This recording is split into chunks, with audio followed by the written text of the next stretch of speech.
And welcome to Rauta's 5 different releases. Also different styles. What we have here today is a thrash metal band from Finland, black folk metal band from Sweden, a black metal band from Iceland, a black metal band from France, and then finally some death metal from Germany. Let's quickly go through each of these individual releases and start with Bloodride, Idiocracy. These are going in alphabetical order in case you're wondering why choose to start with certain album or finish with another.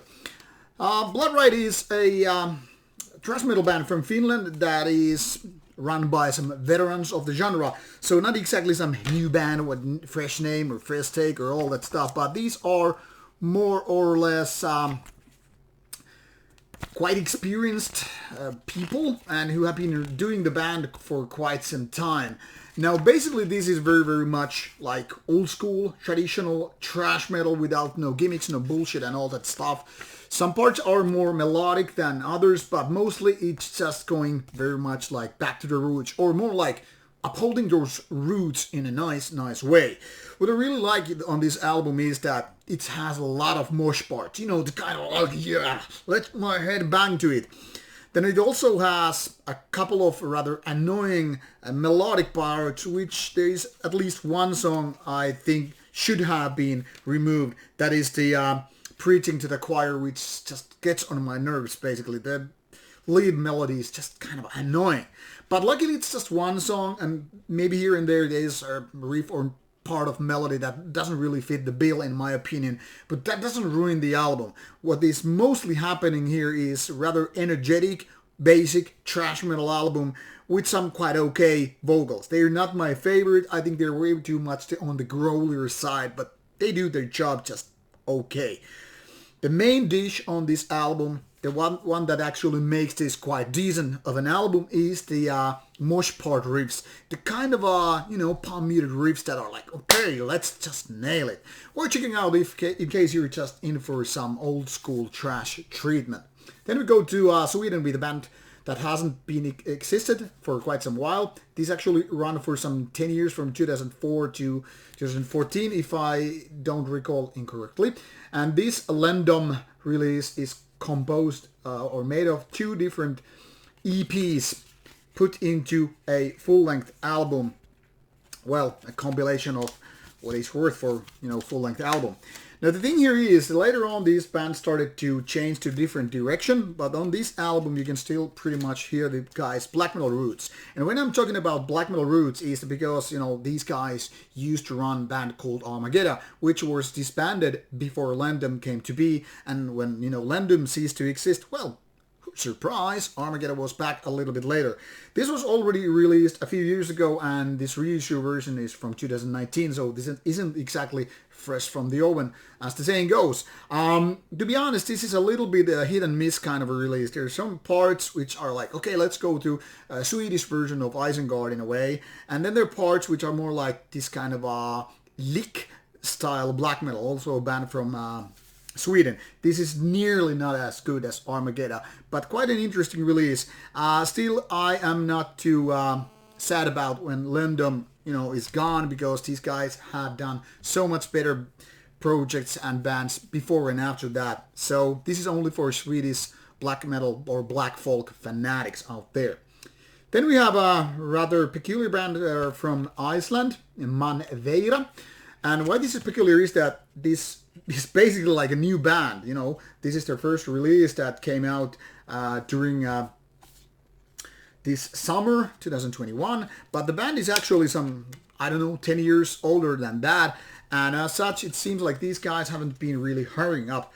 Now, what makes this interesting also is that, while this is modern Icelandic take on black metal, which some people consider like the next step right after Deathspell Omega's later albums, this one has a little bit death metallic taste to it. Like, for example, the vocals are more on the growlier than the shriekier side, and there's some riffs which are kind of like death metal, or death black if you will. Now, be it as it may, this still is black metal album, but with a lot of death metal ingredients in it. I'm not sure to which kind of audience to recommend this to. This is not like Mistyrming or others Icelandic modern black metal bands. there's something a little bit different, which is again quite refreshing, but also a little bit off, if you know what I mean. Music-wise, quite decent. Not the best of the pile here, but not the worst either. Definitely worth listening to, but in my opinion, it's still a little bit work in progress. But an interesting band, nevertheless. Then we have a Ludlow release called Rüyyn. Quite a hipsterist name here if you really think about it. And this EP is also called Rüyyn, with a rather hipsteristic track listing. There are 5 tracks, and 4 of them are just like Roman numbers, 1, 2 through 4. The cover is pretty amazing in my opinion. Very simplistic and yet delivers beautifully how the cold atmosphere could be right there. Now this is a one-man project coming from France, and to be honest, based on this name and this cover, I had very, very little expectations what there is to be. Then again, I know that Ludlow is one of those labels which I can usually trust that they have a good taste in music and packaging, and in that respect I wasn't wrong at all. Now this one-man project from France is basically some 30 minutes of fast, dark black metal. It's not all the way blast beats and all that stuff, but mostly operating in rather fast tempo ways. And the good thing is, this album has quite magnificent atmosphere, and it's partially done because a rather strong production. Those black metal vocals on these albums are pretty basic, so once you know what kind of a raspy or shrieky kind of vocals you are expecting from a black metal band, you know this is pretty much the basic stuff. Nothing out of ordinary, both good and bad. But where this lacks some magic is that this isn't exactly the most memorable or catchy of them albums. You know, it's most like after quite a few spins with the album, I still can't get a single riff or piece of melody or whatever in my head.